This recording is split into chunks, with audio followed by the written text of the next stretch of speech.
What's up, Guru Nation? Let's demystify clinical research.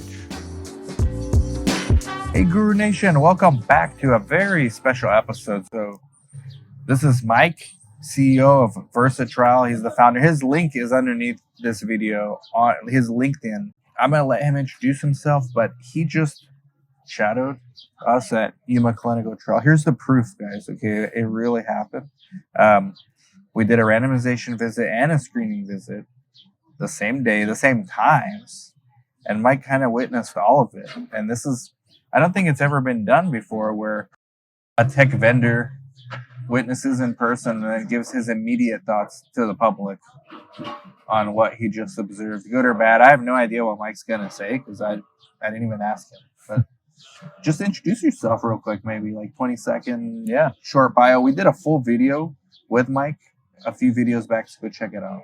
Thanks, Tim, for having me on the podcast and also welcoming me into your office today and getting to meet the whole Thanks for coming, man. Staff. I feel like I've watched hundreds of hours of videos of that room and your team, and to actually be in the room with everybody was really neat and special. Surreal for us too, man. Yeah, thank you for setting that up. Background on myself, I'm a software developer. I fell into the world of clinical research a little over 15 years ago, first working at the Michael J. Fox Foundation for Parkinson's research, helping connect Parkinson's patients to studies, and just figured this was the industry for me. Really love the idea of moving science forward and bringing the next wave of cures and treatments and better treatments for patients. And so knew that this is where I wanted to spend my time. Along the way, I had a couple of interesting roles around. At one point, I worked at a startup where we had iPads in the waiting room at doctors' offices and got to spend a lot of time sitting in doctors' offices all day, every day, understanding the patient experience while they're in the waiting room, understanding the woman that's or the person who's working at the front desk, understanding the doctor workflow. And so just sitting in doctor's offices was something I became very comfortable with. You get to observe a lot. And then more recently, you're used to the setting that you were in.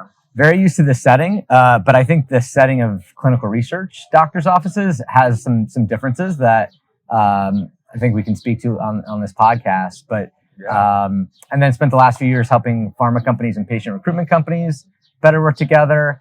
And in starting VersaTrial a year ago, really wanted to build something for sites, something that could help sites solve a problem that they were having, not be a technology that they were being told to use, but something that they would choose to use, and wanted to go after a couple of challenges that we were seeing at sites. So Mike's super humble, but translation, he's a successful serial entrepreneur. Successful, you've had numerous exits, and investors have been happy, I'm pretty sure. And VersaTrial, you saw a problem, and we're going to get into those problems. But I just wanted to let Guru Nation know I was extremely skeptical. I've grown jaded with tech, anything in this industry. So my default is usually like, this is not going to work. So when you first reach out to me about VersaTrial, I said, oh, okay, sure.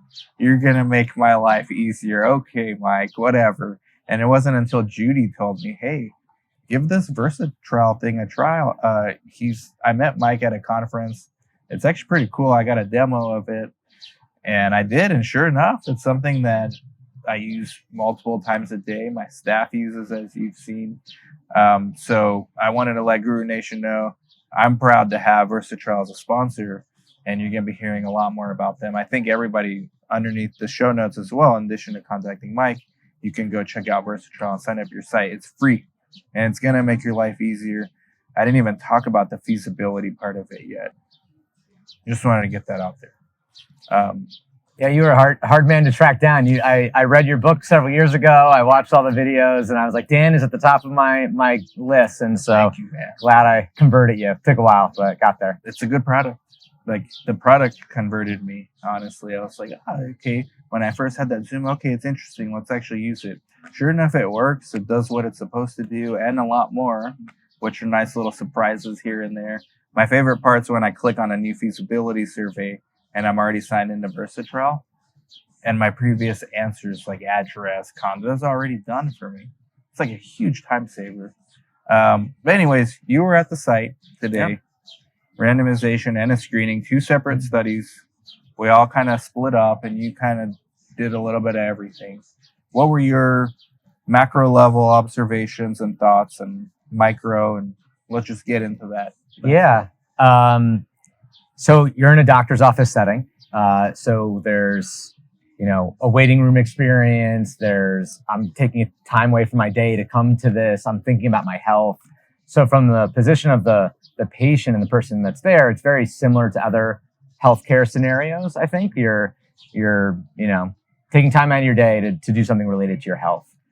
I think what's different from previous experiences that I have had where it's doctor's offices, but not in the clinical research setting, there's more consistency and structure to what's going on.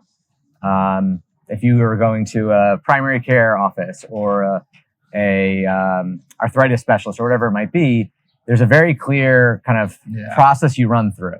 Mhm. We're going to weigh you first. We're going to do the eye exam. You're going to sit. We're going to wait, and then the doctor's going to come in, and then we're going to check you out on the way out and check your insurance. It's very consistent, and Right. it's something that it's very easy to train staff around because it's familiar.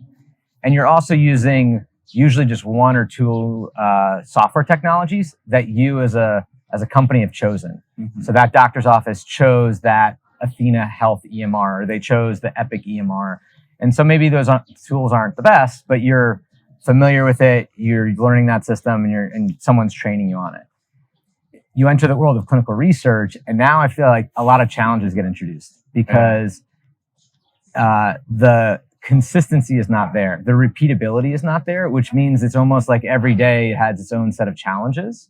So what I observed was, two different protocols with two different sponsors, with different CROs, with different technologies, which means that just even the process of randomization was something that you have to learn on the fly in that moment.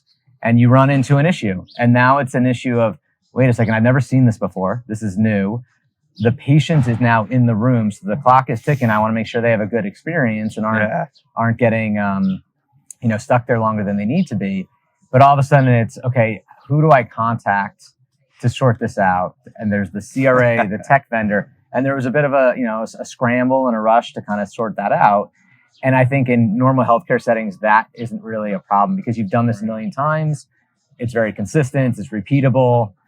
So what's really interesting to me was I think in clinical research, there's a lot of unknown surprises that bump up. And then you have to be very on your feet, respond to that, have discretion, be a problem solver, which is all great skills, but also leads to stress and challenges that means you can't be going to cruise control mode and be just efficient. You have to figure it out as you go. Mm-hmm. And a lot of that, there's a lot to unpack there, but one of the things you mentioned is it's not the same thing every day, especially at a smaller site where we have coordinators that are generalists, so they're not specialized. Like, it's not like, hey, you, Katie, you're just doing data entry. You, Daisy, you're just seeing patients, and you just doing blood draws here. Everyone does everything. They're all cross-trained on all those studies. Right.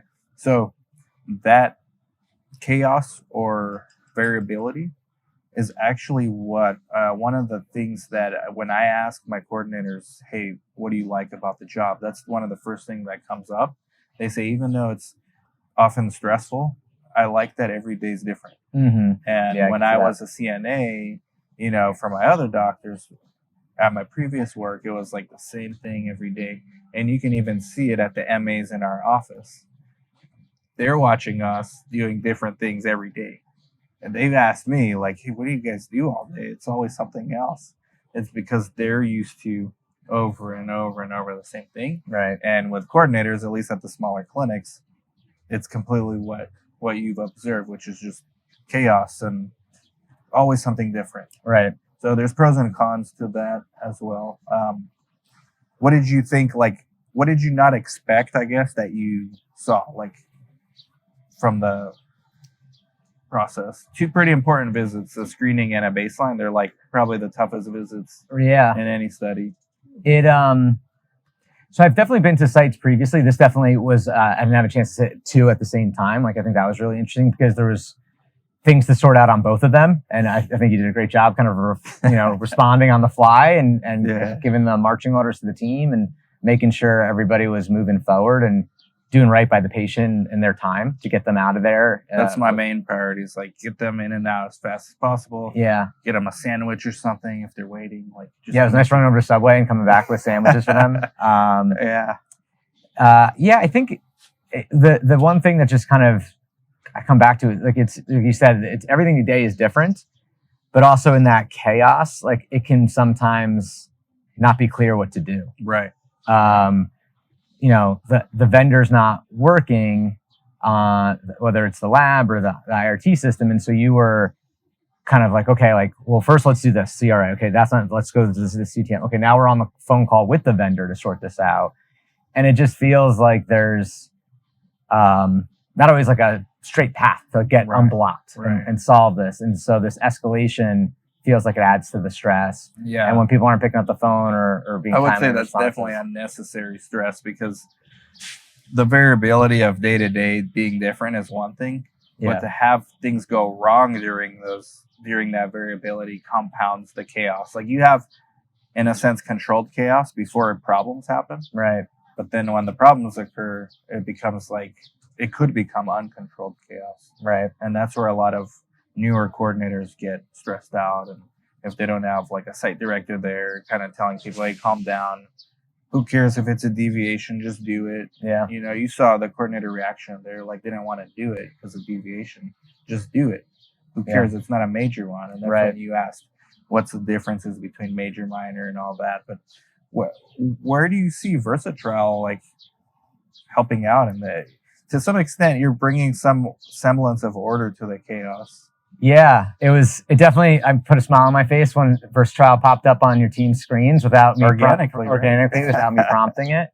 And it was written on our board, too. It's on the board. Yeah. So just for viewers at home, so Versatrial, you can almost think of it as a team shareable bookmark organizer specifically designed for clinical research and shared amongst everybody on your team. So when we started the company, what we saw a consistent pattern was every study comes with its own box of many different technology systems, EDC, IRT, ePro, eCOA, recruitment portal, labs, things like that. There wasn't a great place to put that in your EHR or your CTMS. Right. And you wanted to create order of that chaos. So people had some great solutions that were a bit more of a workaround. So they either had a nice Excel file with the their passwords in that as their cheat sheet, or they would go into the browser and save bookmarks and folders in the browser. Some people were more organized than others, but what was very clear to us was every person on the team had to come up with their own organizational way of putting this together. And it meant that if you were a backup coordinator or sub-area PI, you weren't benefiting from the nicely organized lead coordinator's precedent. Mm-hmm. And so we built a very lightweight tool, free for sites, to basically plug in there and say, help answer the question, where do I need to go or who do I need to talk to for this particular study? Mm-hmm. So whether that's the contact details of my CRA or the sponsor or the CTM, or is it all those systems and portals and links? And so and bring it all into one view. We're going to get into like a lot of your ideas for what could make the process even better of what you've observed. But I think it's fairly common what you just saw, like at most sites when they have a new type of visit, like a new randomization.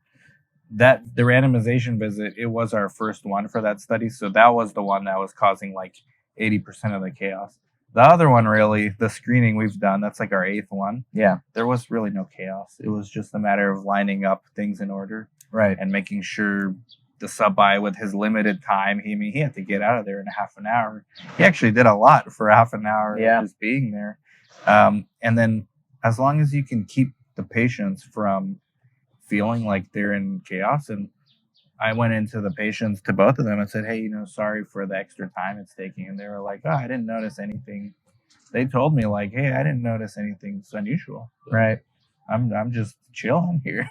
You had a very calm bedside manner to even develop that. Even though the chaos was happening in the other room, to your point, it felt like it was very organized from the patient perspective. So I thought that was great. You should never let the patient feel like you don't know what you're doing. Right. And that's one of the things I try to stress to my staff, and I think they've been there.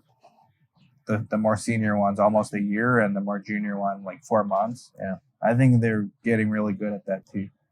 I think the thing that was really interesting to me was I was very familiar with like site initiation visits and the idea of you get kind of trained before it's prime time and now the patients are coming in through the door. Mm-hmm. But when I was talking with Katie and I was like, oh, well, like, was this covered in the SIV? I was asking the questions and it was like, yes, but like the SIV was back in November. And this was the first. And it's May right now for the watching. I had to check my watch. I was like, wait, I was doing the math on how many months ago that was. Half a year. And so just the idea of many studies at once that you have to keep in your head, a training that was back in November, which is wild. Since November, Katie's done at least 10 site selection visits on different studies as well. And so now it's prime time, it's like the day of the game, the big game, and the patient's there. And it was interesting to me that you have to kind of, as an individual, like kind of practice or study or kind of like keep it up to date before that day, or you're kind of learning it on the fly a little bit for that first visit. So yeah. Now you talk to a lot of sponsors, I'm assuming, right, at these conferences. A lot of sponsors and CROs, yeah. And do you think they have any idea of what it's like doing these visits as a site? Like they never shadow. I don't think I've ever had a sponsor representative shadow us ever in my 17 years. Yeah. What do you think they would think about all this if they were there? So some of my favorite people in the industry to talk to are someone that's sat in multiple seats because that gives them perspective, the generalist. Yeah. So when I meet someone that's at a sponsor today that was also a CRA and a CRC, and it's like they get it. They know that this is a pain and a problem and there's burden, and a happy site is a happy study. Like that's the way to think of it. And so I do think some people who maybe haven't had that site perspective or don't spend time with sites and you're viewing them as numbers and patient counts and things like that. You don't realize like all of the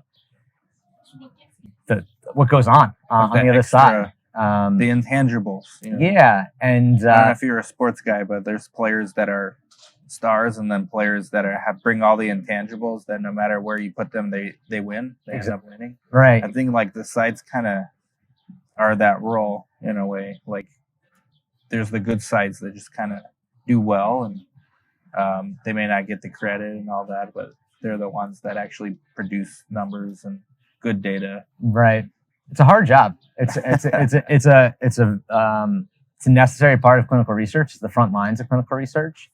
And I think for any sponsors or CROs that haven't had a chance to sit in your shoes for a day, like I think I would encourage them to do it because it really does give the full perspective of I think there's a lot of lip service of like, oh, patient centricity and things like that. And the quote that I've heard a lot is you can't have patient centricity without site centricity. Mm-hmm. Like if the site is bogged down and burdened and not set up for success, then that means the patient's in the waiting room, not happy and dropping out of your study. So you have to do right by sites, but to do right by sites, you have to understand what is helping and what is hurting them and not just throw solutions at them that might not actually be effective. So that's actually a good topic. So as a tech vendor founder and a successful entrepreneur, like repeat entrepreneur, you must look at this as a tremendous opportunity for Versatrial. Like not just from what you've seen today, but like there's clearly a lot of inefficiencies. We'll get better as we do more randomizations, but from your perspective, what do you take away from this as far as in a Versatrial framework? Yeah, I like building, I like solving problems, and I like immersing myself in someone's world to understand what the problems are. So as a product person, as someone likes to build solutions, you have to do that. I think what's particularly tough about our industry is like in other places, like if you're trying to help a company, like usually you only have to kind of understand one person, understand the problem, and they are both like the customer and the user, and things get pretty easy to say like, okay, we're building something right because you're going to buy it. You're getting out your wallet to pay for it. Right. I think what's interesting in the world of clinical research is that it's such a complex set of stakeholders that are coming together. Sponsor, CRO, FDA, site, patient. You help only one of them, and you have to find a way to build wow, that's a win for everybody is hard because not everybody has the same needs or challenges. Right. But there are clear problems that exist because of the disconnects between the different stakeholders. So when CRO is working with a site. A CRO has a technology system on their end that they are using to manage the day-to-day and try to understand the world.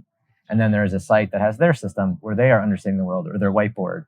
And so those systems don't talk to each other. There are firewalls. And so there's a lot of inefficiencies between just trying to keep our worldviews in sync across the different companies. And what's really tough is because of the proprietary nature of what we're doing, there's not a lot of sharing and open source and collaboration.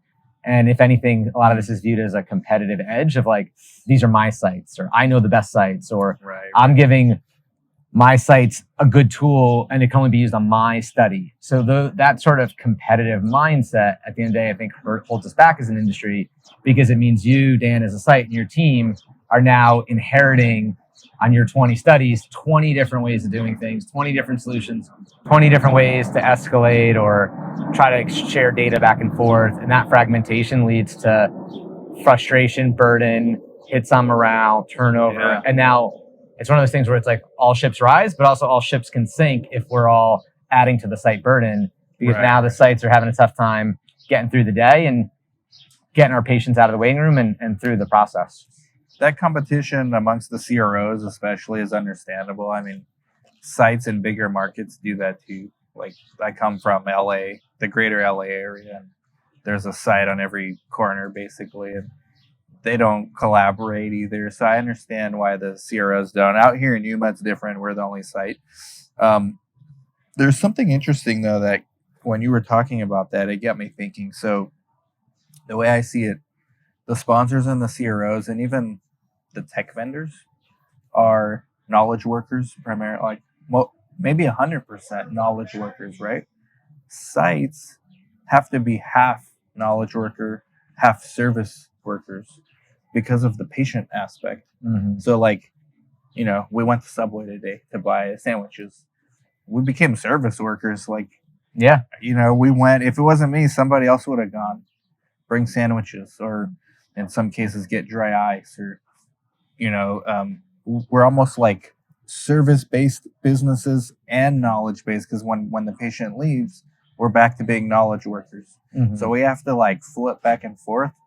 And I think that's the main difference that's rarely articulated in this industry, is like, we're like a hybrid knowledge service worker, and sponsor CROs, tech vendors are like 100% knowledge based, and not really have patient facing aspects unless you're an ePro company or something. I would definitely agree with that. Like, it was clear that it flipped when the patients left. Yeah. There's a clear like flipping point of like, okay, we're switching mindsets and we're putting on a different hat. Yeah. Like, that was really interesting. And it also reminded me, I used to work at a restaurant where there's the peak dinner time rush where everyone's coming in and it's really hectic, and then it kind of like everyone leaves and then there's the lull, and now we're just breaking down the tables and stuff like that. Yep. So it very much felt similar of, you are the face of that research. The site is the face of that sponsor, that CRO, but it's your coordinators that are sitting there talking, going through the ICF and making the patient comfortable. And so if that person is feeling extra stress and extra overwhelmed that day because of burden and all the challenges of research that are being thrown at them, then that doesn't help anyone. Yeah. And so the wins in my mind are, how do you help that person be productive, have a more effective day, so that they have that much more of a smile on their face when they're meeting the patient in the waiting room and bringing them through the process, and not scrambling and pulling a fire drill every 5 minutes. I think one of the reasons why I'm proud to have you guys as a sponsor, it was very clear to me from day one, you guys and some of the other ones that sponsor Creo and Inato, to name a few, Viva, they're site focused too.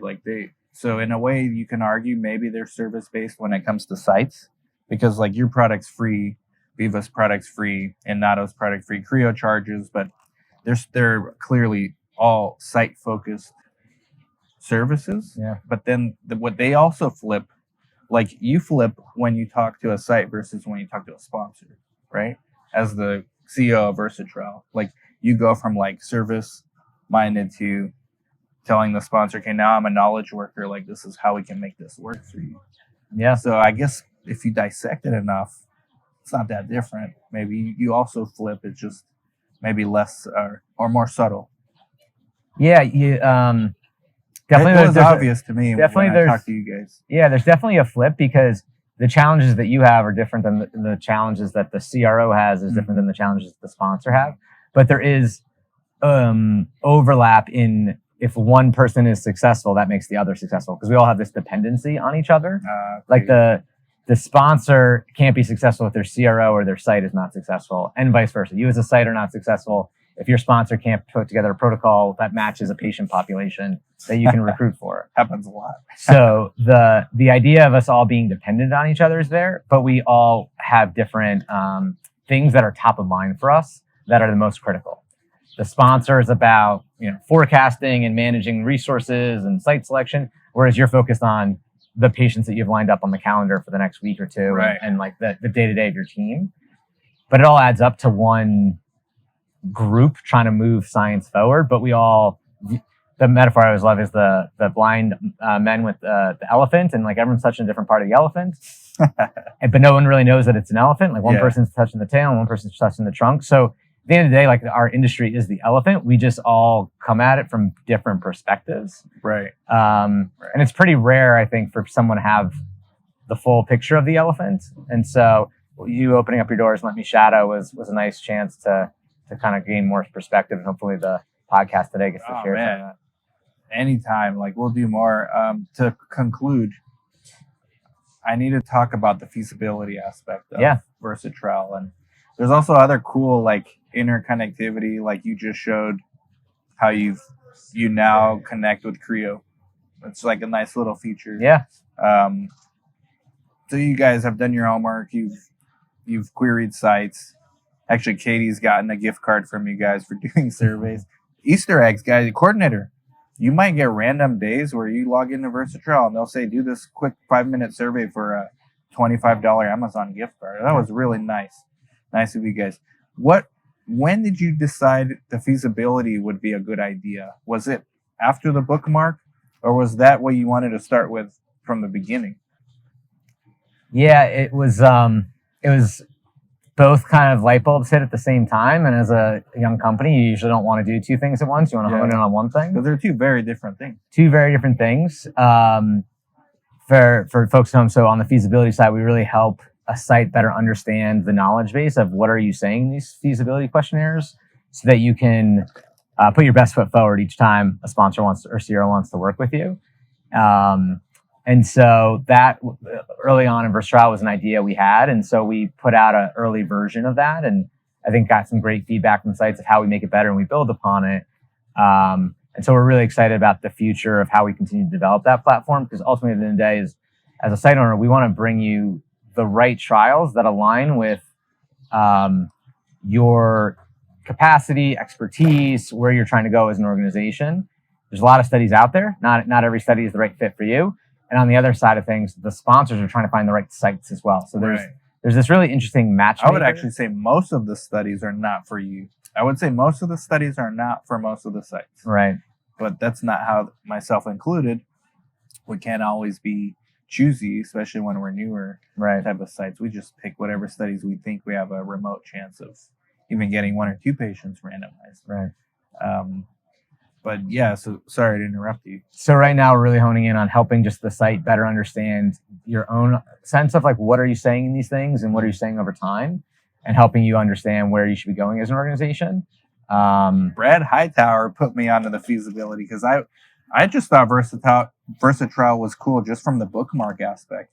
And I was talking to Brad about it, and he's like, yeah, I know, but have you done the feasibility? Like, to me, that's the best part. Yeah. And I had no idea. I remember Noah telling me about it, but I never messed with it until I finally did my first feasibility and my second, and I'm like, wow, this is better than the bookmarks to me as a site director. Yeah, definitely. I mean, the two go hand in hand. So ultimately, there's a future world where that will connect the dots on those two.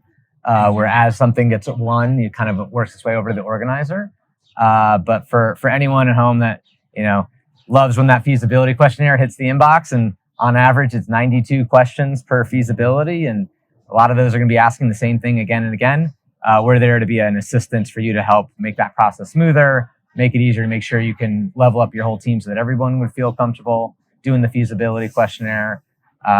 It's an important thing to make sure sponsors are informed about you, but it's a bit of a pain to constantly share that information again and again. So our goal is to make that a little bit easier for A you. lot easier. So thank you so much, Mike. Thank you for coming down, and we'll definitely do more, and I'll feature VersaTrail a lot more now that you guys are sponsoring. I really feel like every site should get it. It's free. Just play around with it. The coordinators will love it for the bookmark organization, and site directors will love it for the feasibility. The fun thing has been the PI response to it. So I think a lot of us know the non-technical PI that doesn't do well with technology.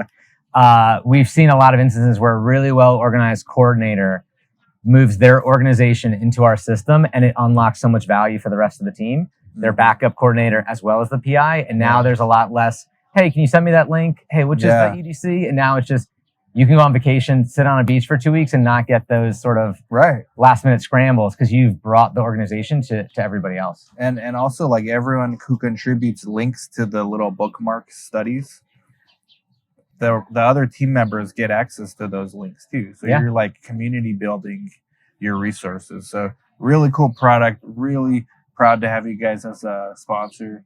It's not that often that we get like site-centric things that actually are good. So I'm very happy about that, Mike. And thank you for doing this podcast.